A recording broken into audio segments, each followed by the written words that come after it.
10th class का exercise 1.4 का question number 3 है और ये लास्ट क्वेश्चन भी है। बड़े ध्यान से आप लोगों को समझना है। फर्स्ट क्वेश्चन हमने समझा, सेकंड क्वेश्चन हमने समझा, इसका मतलब 3 को हम बढ़ा देंगे बहुत आसानी से। तो देखते हैं कैसे करते हैं। सबसे पहले क्वेश्चन को समझो। The following real numbers have decimal expansion as given below. हमें जो है नीचे दे रखी हैं expansions, decimal expansions. In each of case decided whether they are rational और नॉर। मतलब ये हमें डिसाइड करना है कि कौन सी इसमें से रेशनल नंबर है और कौन सी रेशनल नंबर नहीं है।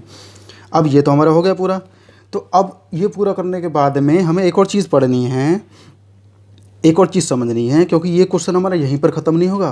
क्योंकि मैंने रेशनल और इरेशनल की पहचान 9th क्लास के क्वेश्चंस में भी समझाई है, यहाँ भी मैं आपको बता दूंगा।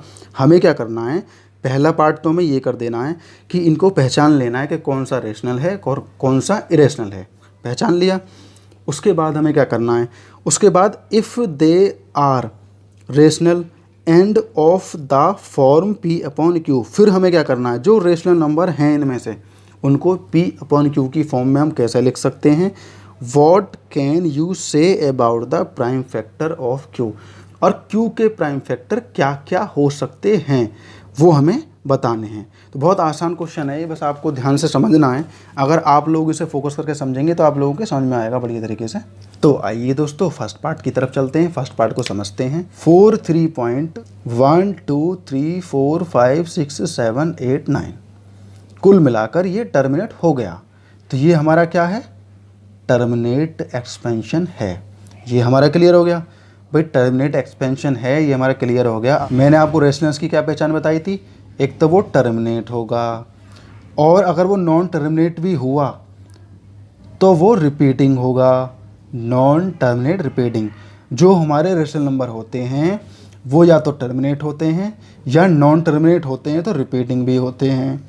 रिपीट भी होंगे किसी न किसी पैटर्न में, जैसे कि हमारा ये वाला रिपीट हो रहा है 1 2 3 4 5 6 7 8 9, यहाँ से फिर दोबारा रिपीट हो जाएगा 1 2 3 4 5 6 7 8 9, फिर रिपीट हो जाएगा 1 2 3 4 5 6 7 8 9। इस तरीके से ये रिपीट होता रहेगा।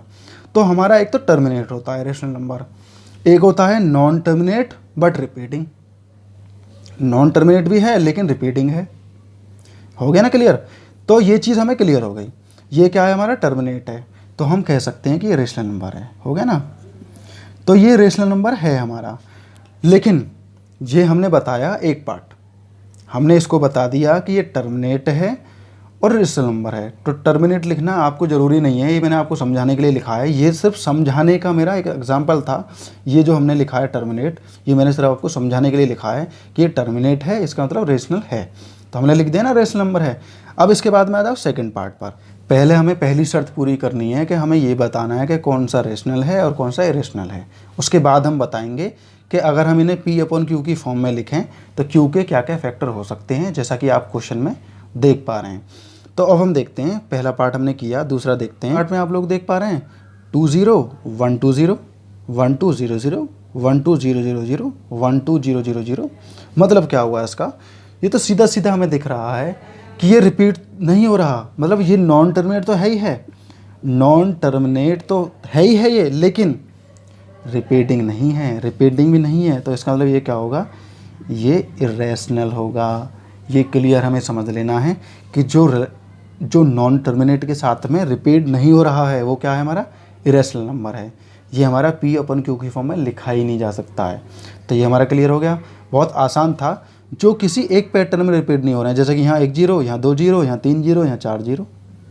इसका मतलब क्या हुआ, इसका मतलब ये हुआ कि ये किसी एक पैटर्न को फॉलो नहीं कर रहा है, नॉन टर्मिनेट भी है और रिपीटिंग भी नहीं है। तो ये हमारा इरेशनल नंबर हो जाएगा। था ना, था बहुत ज़्यादा आसान। अब तो थर्ड पार्ट भी देख लेते हैं दोस्तों। थर्ड पार्ट को देखो 4 3.1 2 3 4 5 6 8 9। तो मतलब ये रिपीट होगा बार बार, हमारा इसके ऊपर लाइन है, इसका मतलब बार बार रिपीट होगा। तो ये क्या है, हमारा टर्मिनेट नहीं है। तो हम पहले से इसे कह सकते हैं नॉन टर्मिनेट बट रिपीटिंग। मतलब ये टर्मिनेट नहीं है लेकिन रिपीट हो रहा है। तो इसका मतलब ये हमारा रेशनल नंबर होगा। तो हम लिख देते हैं रेशनल। तो ये हमारा क्लियर हो गया ना। मतलब ये रिपीट हो रहा है, नॉन टर्मिनेट भी है, तो रेशनल नंबर माना जाएगा। पहली शर्त हमने पूरी कर दी है, हमें ये बताना था कि ये रेशनल है या इरेशनल है। तीनों हमने बता दिए, पहला हमारा रेशनल है, दूसरा हमारा इरेशनल है और तीसरा हमारा रेशनल है। तो अब हमने ये तो निकाल दिया, अब हमें क्या करना है, अब हमें ये बताना है कि अगर हम इन्हें P/Q की फॉर्म में रखें तो इनके क्या, जो Q का जो फैक्टर है वो क्या क्या आ सकता है, Q के क्या क्या फैक्टर आ सकते हैं। तो अगर हम इन्हें P/Q की फॉर्म में लिखें तो कैसे लिखेंगे। तो इस क्वेश्चन को देखने के बाद में आप इतना समझ गए होंगे कि पहले मैं इसे उतार लेता हूँ 1 2 3 4 5 6 7 8 9। तो ये क्या है, हमारा पॉइंट के बाद में हमारे 9 नंबर आ रहे हैं। तो अब एक बात आप समझ गए होंगे कि मान लो जैसे मैंने 12 लिखा, नीचे मैं 10 लिखूं तो इस जीरो से हमारा एक पॉइंट आ जाएगा ना, हम इसका आंसर लिखेंगे 1.2, मतलब एक जीरो की वजह से एक नंबर बाद पॉइंट आ जाएगा। लेकिन यहाँ कितने नंबर बाद पॉइंट है, 9 नंबर के बाद। तो इसका मतलब हमारा 10 की घात 9 होगा इसका फैक्टर Q का। अब होगा क्या है, क्योंकि हम 10 की पावर 9 करें तो उसी शर्त पर ये इतना आ सकता है, क्योंकि हम पहले ही कर चुके हैं। एक एग्जांपल मैंने आपको दे भी दिया है। अगर मैं 10 की घात 9 नीचे कर दूं, अगर मैं इसे हटाऊं, इसे पॉइंट में बनाऊं, तो मुझे 9 नंबर तक पॉइंट लगाना पड़ेगा, क्योंकि ये 10 की घात 9 है। हो गया ना। इसका हमें कुछ करना नहीं है सेकेंड बार में, क्योंकि ये रेशनल है, इसे हम P/Q की फॉर्म में लिख ही नहीं सकते। यहाँ में एक और चीज़ लिख देनी है, हम यहाँ लिख सकते हैं कि जो Q के जो फैक्टर बनेंगे 2 और 5 की पावर में बनेंगे, जो मैं पहले ही आपको बता चुका हूँ कि 2 और 5 की पावर में ही बनेंगे हमारे। अगर हम इनके फैक्टर बनाना चाह रहे हैं तो ये होंगे हमारे 2 की पावर 9 इंटू 5 की पावर 9, तब हमारी 10 की पावर 9 ये आया है। तो हम कह सकते हैं कि जो Q के फैक्टर जो हमारे बनेंगे 2 की पावर में या 5 की पावर में बनेंगे, तब इस तरीके से लिखा जाएगा। ये होगा ना क्लियर हमारा। इरेशनल नंबर हमें लिखना नहीं है। अब हम आते हैं थर्ड पार्ट पर। तो थर्ड पार्ट को करने से पहले मैं आपको एक लॉजिक बताता हूं जो आपको समझना है। जैसे मान लो इस क्वेश्चन को करने से पहले मैं आपको एक लॉजिक बता देता हूं। अगर मैं 10 की 9 में करूं तो क्या आएगा हमारा, 9 एकम 9 आ गया, फिर पॉइंट लगा के फिर जीरो बना के फिर 9 एकम 9, 9 एकम 9, 9 एकम 9, मतलब हमारा जो एक है वो बार बार रिपीट होता रहेगा। क्लियर है ना। अगर मैं मान लो यहाँ पर 20 मान लूँ और इसके नीचे 9 से करूँ तो 9 दूनी 18, 2 बचेगा, फिर पॉइंट लगाकर जीरो लगाई मैंने, फिर 9 दूनी 18, फिर 9 दूनी 18, फिर 9 दूनी 18। इस तरीके से बार बार हमारा 2 रिपीट होता रहेगा।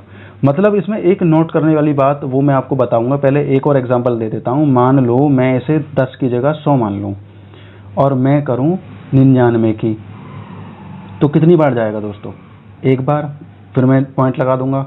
अब एक बार जाने के बाद में पॉइंट लगाने के बाद में तो 10 ही बनेगा ना, मुझे एक और जीरो लगाना पड़ेगा ना 100 बनाने के लिए। तो 99 कम 99 फिर से करेंगे।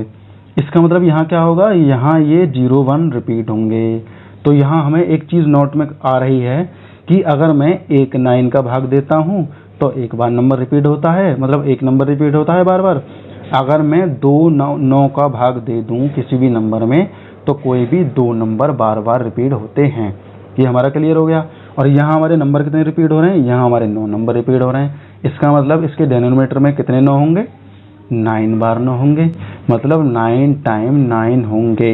अब हम यहाँ क्या लिखेंगे, जो P/Q की शक्ल में जो नंबर होगा उसमें जो डिनोमिनेटर में जो मतलब Q है हमारा वो 9 बार 9 होगा। 1 2 3 4 5 6 7 8 9, इस तरीके से 9 बार 9 होगा। क्योंकि एक बार हम 9 से भाग देंगे तो एक नंबर रिपीट होगा, एक बार 9 से भाग देंगे एक नंबर रिपीट होगा, 2 बार 9 से भाग देंगे तरीके से रिपीट होगा, मतलब 2 नंबर रिपीट होंगे। इसी तरीके से अगर मैं 9 बार किसी संख्या में 9 के भाग दे दूं तो वो नंबर 9 जो नंबर हैं वही नंबर बार बार रिपीट होंगे। तो ये क्वेश्चन हमारे इसी तरीके से क्लियर हो जाएंगे। ये एक्सरसाइज और ये यूनिट बहुत अच्छे से आप लोगों को समझ में आई होगी। आप सभी वीडियोस को देखकर रिपीट करके बार बार सीख सकते हैं। कोई डाउट होता है तो मुझे आप कमेंट करिए और मैं आपका कमेंट देखूंगा। मैंने व्हाट्सएप लिंक भी दे रखा है डिस्क्रिप्शन में, आप वहां भी जाकर देख सकते हैं, अबाउट में जाकर यूट्यूब के। तो ये क्वेश्चन हमारा यहीं पर कंप्लीट हो जाएगा दोस्तों।